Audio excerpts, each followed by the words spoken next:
So at this rate, it's almost unbelievable to think this, but it actually looks like I'm going to be able to, well, I mean, here it is. It's happening. I'm actually putting out another episode of this podcast within 1 week of the recording of the last one. I mean, I last episode I joked about my about how my upload schedule rivals shoe on head.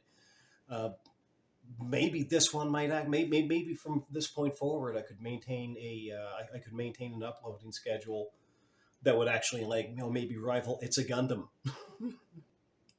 And just give you a sense of what it's been like. I mean, so last episode I actually made a point of of jumping forward a little bit and talking about this Colby Covington versus Joaquin Buckley main event that's going to be coming up later this week. And now actually it looks like I am going to have a video out before that actually happens. And so yeah, maybe I might have jumped the gun a little bit. So now I might need to actually look backward and kind of maybe continue a little bit in a sense. Part of the theme that I was talking about in that video, and of course what I'm talking about, is UFC heavyweight champion of the world, Jon Jones. It really does annoy me that he's still in this promotion at all, let alone its world heavyweight champion. Just with the scope of his embarrassment to the sport. I don't think that he deserves to be able to compete in this sport at all, let alone to have the opportunity to be, the heavyweight champion of the world. But fortunately, it does kind of remind me something else that I spoke about last week, is that there is another UFC heavyweight champion of the world. And of course, I'm talking about the interim UFC heavyweight champion of the world, Tom Aspinall.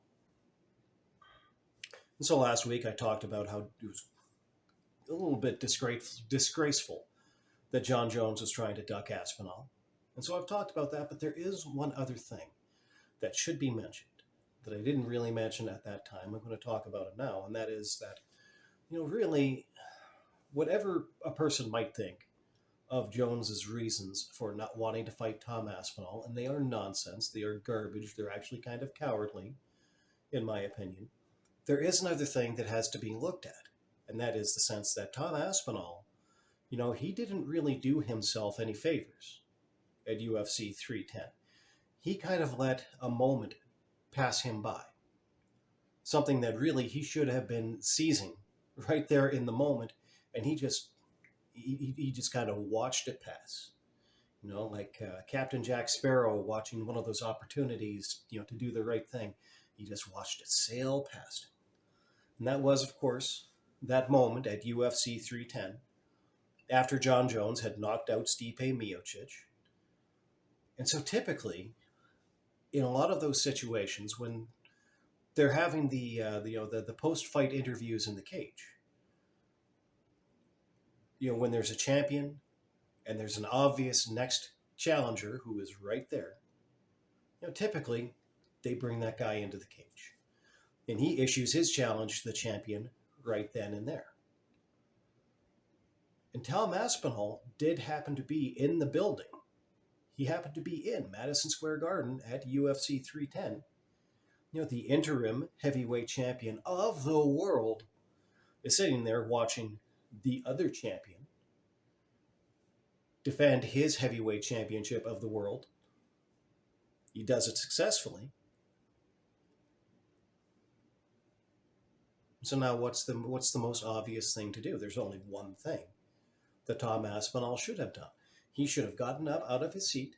He should have gone right down to cage side. He should have walked right up those stairs into that cage, and he should have commanded that microphone. And he should have basically looked Jon Jones in the eye and said, if you are any kind of a champion, you are going to fight me to unify these championships. And if he really, really wanted to sauce the goose, and honestly I think that he should have been there with his belt, just to make sure that Jon Jones has to be there with him in person, looking at him standing there with his interim UFC Heavyweight Championship of the world so that he can understand in no uncertain terms that right now, Jon Jones, he definitely can't call himself the greatest of all time. He can't do that. He's not even undisputed. He's not even the undisputed heavyweight champion of the world. There are two. Technically three if you include Francis Ngannou being the lineal UFC heavyweight champion of the world. Of course, the guy that basically he left the promotion with the championship. Nobody beat him. He is still the lineal champion, something that PFL has definitely played up in his most recent fight. Yeah, but back to Tom Aspinall and this moment that he just kind of let pass him by. Because if he had done all of that, if he had gone down to that cage with his belt in hand, stormed the cage, looked Jon Jones in the eye and said, "Fight me," would it even be possible for Jon Jones to say no? I don't think it would have even been possible for Jon Jones to say anything other than okay in that moment. Let's pick a date.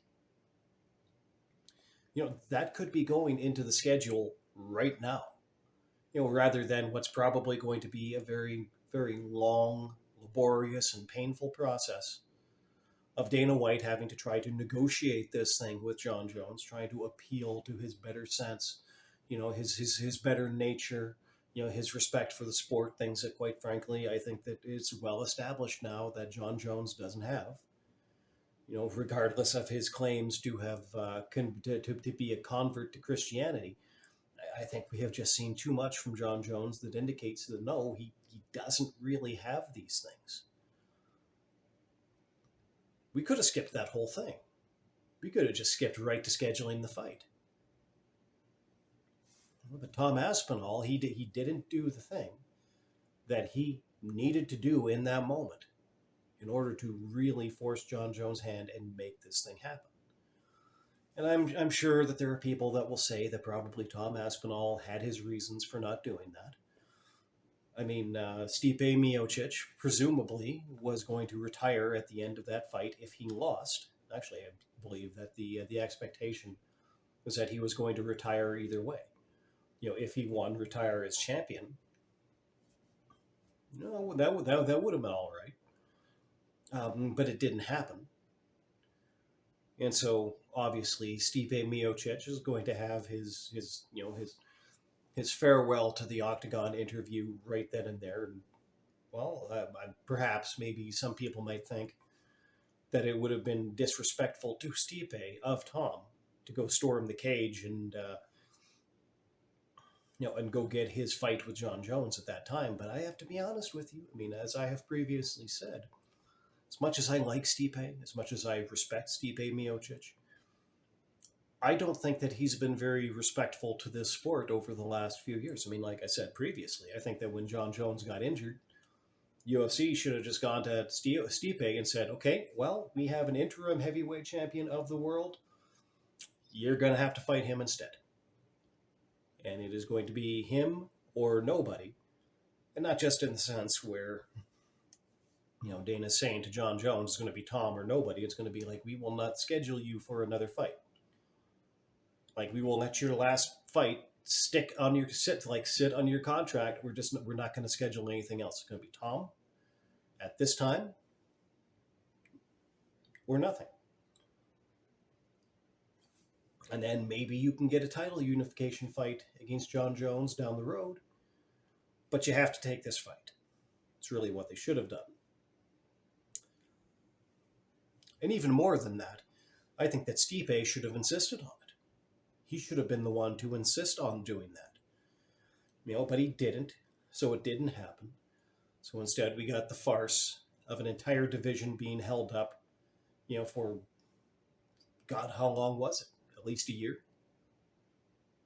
For at least that period of time, while the interim champion actually went on and defended his interim championship, which is, by the way, something that is not often done. I don't really necessarily understand exactly why. I kind of feel that the sense that if you're going to have an interim champion, then you kind of need to have him defending that championship. in the place of the injured champion. Kind of feel like that needs to happen. It shouldn't be such an oddity, but it apparently is. It was, but it did happen.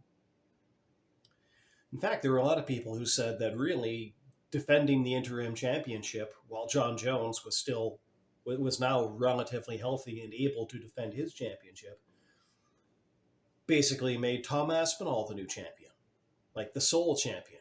Basically made Jon Jones's championship a paper championship. It's a very tempting notion. I don't think that I necessarily agree with it. But the fact is that no matter what happens, one way or another, now they do have to unify these championships. That fight with Tom Aspinall has to happen. Tom wants the fight. He just didn't do the thing that would have guaranteed it to him.